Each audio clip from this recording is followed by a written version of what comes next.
En la pregunta de Beck, un filósofo, un escritor, un hombre con sentido de la historia, un hombre que quiere presentar una obra para que conozcan a un personaje, que a pesar de que en Barrancabermeja, la capital petrolera de Colombia, hay cierto eco de quién fue esa persona, la gente no lo conoce.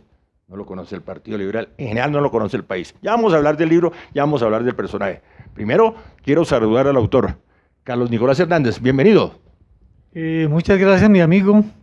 Para mí es un placer compartir con ustedes la figura, la vida y la obra de un hombre de caliente sangre que se llamaba Raúl Eduardo Maecha, el hombre más importante de los trabajadores en la primera mitad del siglo XX en Colombia, y yo diría que el más importante de la élite del pensamiento de nación desde los de abajo.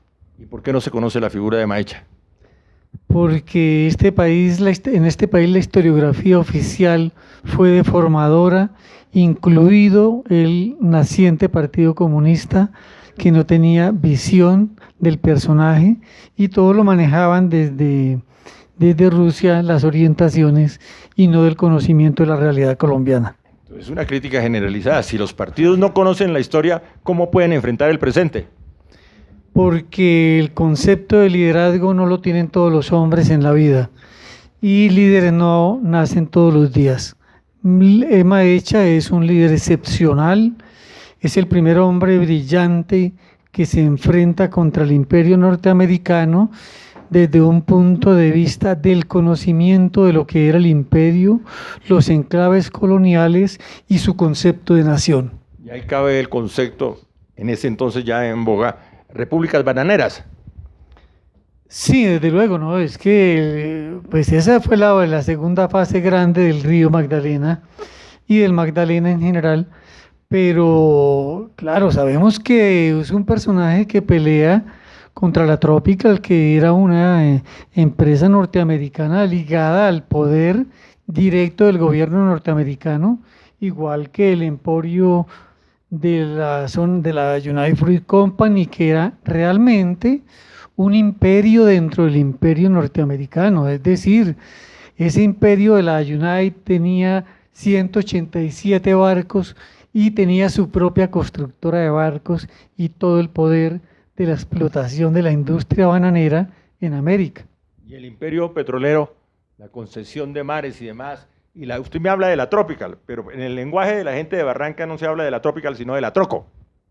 Bueno, con la Troco es muy lindo el episodio. Yo creo que Maecha es una prolongación protagónica de uno de los personajes de 100 años de soledad de García Márquez.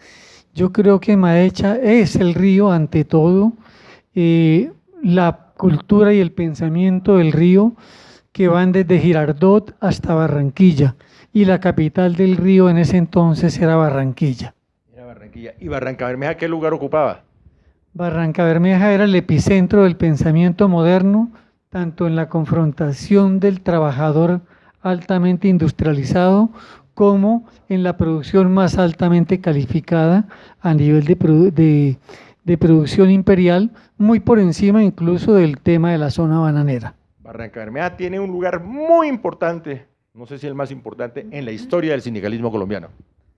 Desde luego, yo creo que marca no solamente la historia del sindicalismo, sino la historia de las luchas populares y de las luchas protagónicas incluso de clases sociales que fueron afectadas, agredidas por la situación de la presencia del coloniaje de la Troco. Es decir, que el foco de este país, la mirada central de este país en los años 20 en Colombia, tiene que mirarse, focalizarse en Barrancabermeja, y con Barrancabermeja en el pensamiento por el lado de los colombianos de Raúl Eduardo Maecha, porque el país doméstico, el país doblegado al imperio, estaba básicamente funcionando domésticamente en Bogotá. Qué paradoja. Usted me habla de la importancia de los años 20 de Barrancabermeja y en ese entonces era un corregimiento de San Vicente. No tenía la categoría de municipio. Justamente así como llega rápidamente a resolver el problema, la Troco de de volver obligatoriamente a Barranca municipio, Maecha también le sigue los pasos a la Troco y llega exactamente en ese mismo año a construir la Unión de los Trabajadores, hoy Unión Sindical Obrera de Colombia, el sindicato más esplendoroso y más fuerte que ha tenido toda la historia del sindicalismo por esas obvias razones de la producción altamente industrializada. No hay duda, pero ya que usted me da todos esos detalles de Maecha, ¿por qué no me sintetiza en una biografía para principiantes de Maecha? Bueno, Maecha es un niño de origen rico, de terratenientes, no viene de los pobres. Y eso pues es una diferencia conceptual. ¿El problema cuál es? Que Maecha conoce a los terratenientes liberales y conservadores y su papel protagónico en las guerras civiles, particularmente en la Guerra de los 1000 días, que es una guerra del atraso liberal y conservador por igual. Maecha lo que hace es revertir su conciencia de la hacienda y transformarla en una conciencia revolucionaria en el sentido del pensamiento de nación, confrontándose directamente con el imperio, no con la lucha doméstica de Bogotá. En la lucha doméstica pues están los personajes como Abadía Méndez, como Pedronelo Espina, y está el ministro Rengifo, que es el amante de la hermana de Maecha. Imagínate el conflicto de poder que ya suscita las relaciones entre familia y el luchador en el río, a quien la hermana nunca dejó de amar hasta sus últimos días.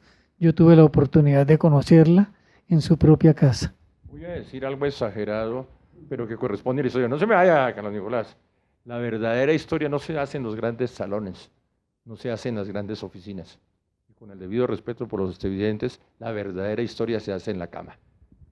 Sí, yo creo que si profundizamos en la historia de la intimidad, encontramos la verdadera memoria de la historia, y lo que ya hace el historiador es interpretar esos fenómenos en el contexto social en que se deriva ese tipo de pensamientos, porque los pensamientos de los grandes líderes no nacen de la noche a la mañana, ni líderes no nacen todos los días. Es un fenómeno de formación de una personalidad, de un concepto de identidad personal frente a la identidad nacional y a los propósitos frente a la confrontación política en determinado momento de la historia.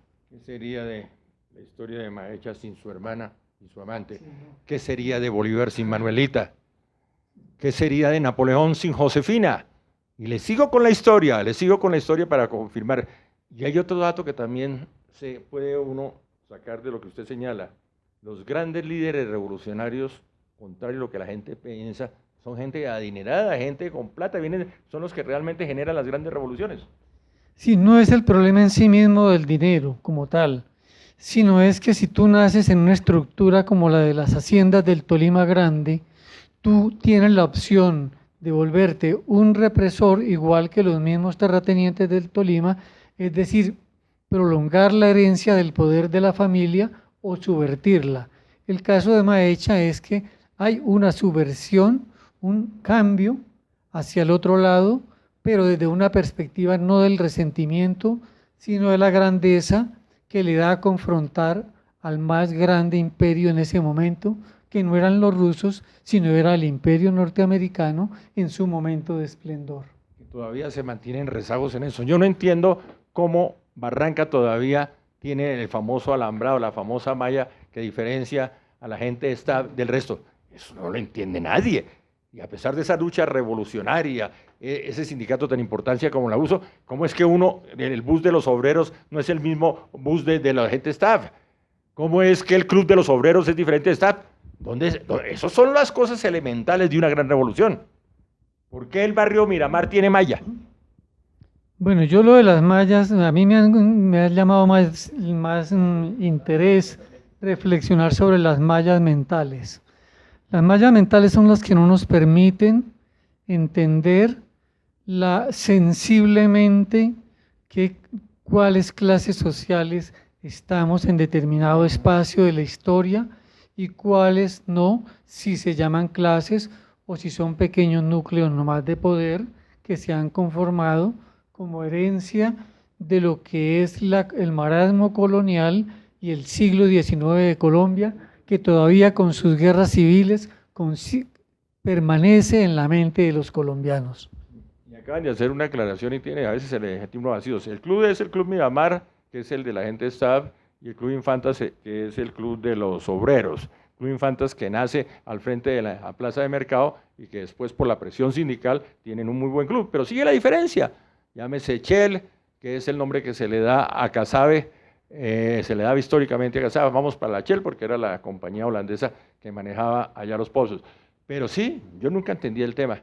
Las casas están diferentes, es el barrio El Rosario y ahora me dicen que hay uno nuevo que se llama el barrio Yarigues, que es un nombre histórico en Barranca Bermeja. Pues me agrada y qué reflexión. Un hombre histórico que usted lo está recuperando para la historia, Carlos Nicolás. Sí, eso pues son muchas coincidencias, es un trabajo de investigación que yo me río porque algunos académicos me han hecho críticas de que no aparecen las citas de los soportes documentales de los libros que yo consulté. En realidad yo consulté muchos libros, pero no me servían de referencia para lo que yo quería. Quería un libro documental con todos los archivos que localicé en París, con la familia de Maecha en Bogotá, con mi conocimiento de la hemeroteca de la Biblioteca Nacional, donde yo también fui funcionario con mi querido amigo Jairo Aníbal Niño, con quien hicimos grandes proyectos y compartimos grandes ideas que nos pertenecen a los dos. Pues la respuesta es muy fácil. Si no aparece Maecha, ¿cómo van a aparecer las citas sobre Maecha? Esa es la síntesis de esta intervención. Pues qué agradable tener este pequeño diálogo con Carlos Nicolás Hernández. ¿Cómo se consigue el libro? El libro se consigue básicamente entre los amigos. Yo no sé, yo no distribuyo en librerías, ese tipo de lenguaje no me pertenece. No tengo tiempo para ello. Aquí mi amigo Gustavo es mi proyector de imagen y me ayuda a ubicarlo dentro de ciertos sitios del país, dentro de algunas ciudades del país, él se encarga de localizarlo para que lo adquieran los trabajadores. Bueno, usted está hablando de Gustavo Triana, otro líder que realmente le da realce a la historia de Barranca. No es de Barranca, pero aquí era Barranca y le cita uno barrio por barrio, me citó hasta la Mafafa. Me citó hasta la Mafafa de Barranca, entonces, en la historia de nuestro querido puerto petrolero. Por eso yo quiero a Barranca, por su hermoso ambiente, por su ciénega brava y la de San Silvestre.